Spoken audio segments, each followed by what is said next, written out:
एक बार एक बच्चे ने अपने पापा से पूछा, पापा मेरी लाइफ की क्या वैल्यू है। तभी पापा ने कहा, अगर तुम सच में अपनी जिंदगी की कीमत समझना चाहते हो तो मैं तुम्हें एक पत्थर देता हूँ। इस पत्थर को लेकर मार्केट में चले जाना और अगर कोई इसकी प्राइस पूछे तो कुछ मत कहना, बस अपनी 2 उंगली खड़ी कर देना। वो लड़का मार्केट गया। वो कुछ देर तो वहां ऐसे ही बैठा रहा, लेकिन कुछ देर बाद ही एक बूढ़ी औरत उसके पास आई और उस पत्थर का प्राइस पूछने लगी। वो लड़का एकदम चुप रहा, उसने कुछ नहीं कहा और अपनी 2 उंगलियां खड़ी कर दी। तभी वो बूढ़ी औरत बोली, 200 रुपए, ठीक है, इस पत्थर को मैं तुमसे खरीद लूंगी। वो बच्चा एकदम से शॉक्ड हो गया कि एक पत्थर की कीमत 200 रुपए, जो कि पत्थर जनरली कहीं पर भी मिल जाते हैं, लेकिन उसका प्राइस 200 रुपए। वो तुरंत अपने पापा के पास गया और बोला, पापा मुझे मार्केट में एक बूढ़ी औरत मिली थी और इस पत्थर के 200 रुपए देने के लिए तैयार थी। पापा ने कहा, इस बार तुम इस पत्थर को म्यूजियम में लेकर जाना और अगर कोई इसका प्राइस पूछे तो कुछ मत कहना, बस अपनी 2 उंगली खड़ी कर देना। वो लड़का म्यूजियम में गया और वहां पर एक आदमी की नजर उसके हाथ में रखे पत्थर पर पड़ी और तभी उसने उस पत्थर का प्राइस पूछा। वो बच्चा एकदम चुप रहा और उसने अपनी 2 उंगलियां खड़ी कर दी। तभी वो आदमी बोला, 20,000 रुपए, ठीक है, मैं तुम्हें इस पत्थर के 20,000 रुपए देने को तैयार हूँ, ये पत्थर तुम मुझे दे दो।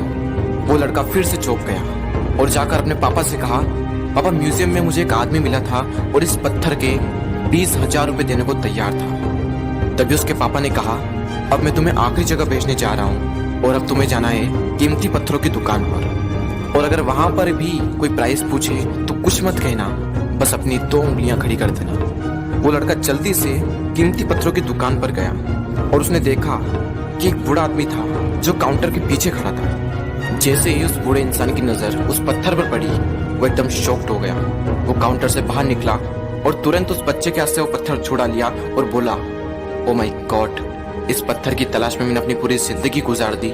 कहाँ से मिला है पत्थर और क्या प्राइस है इसका, कितना लोगे तुम इस पत्थर के लिए। वो बच्चा तब भी चुप रहा और अपनी 2 उंगलियां खड़ी कर दी। तभी वो बूढ़ा आदमी बोला, कितने, 2 लाख रुपए, ठीक है, मैं इसके लिए तुम्हें 2 लाख रुपए देने को तैयार हूँ, प्लीज तुम ये पत्थर मुझे दे दो। उस लड़के को अपनी आंखों पर विश्वास नहीं हो रहा था। वो जल्दी से अपने पापा के पास पहुंचा और बोला, पापा वो बूढ़ा आदमी इसके लिए 2 लाख रुपए देने को तैयार है। तभी उसके पापा ने कहा, क्या तुम अब समझे अपनी लाइफ की वैल्यू? आपकी लाइफ की वैल्यू इस बात पर डिपेंड करती है कि आप अपने आप को कहाँ रखते हैं। ये आपको डिसाइड करना है कि आपको 200 रुपए का पत्थर बनना है या फिर 2 लाख रुपए का। जिंदगी में कई सारे ऐसे लोग होते हैं जो आपसे बहुत प्यार करते हैं, उनके लिए आप सब कुछ हैं, और कुछ लोग ऐसे भी होते हैं जो आपको सिर्फ एक वस्तु के रूप में उपयोग करेंगे, उनके लिए आप कुछ भी नहीं हो। ये आपके ऊपर डिपेंड करता है कि आपकी लाइफ की वैल्यू क्या होगी।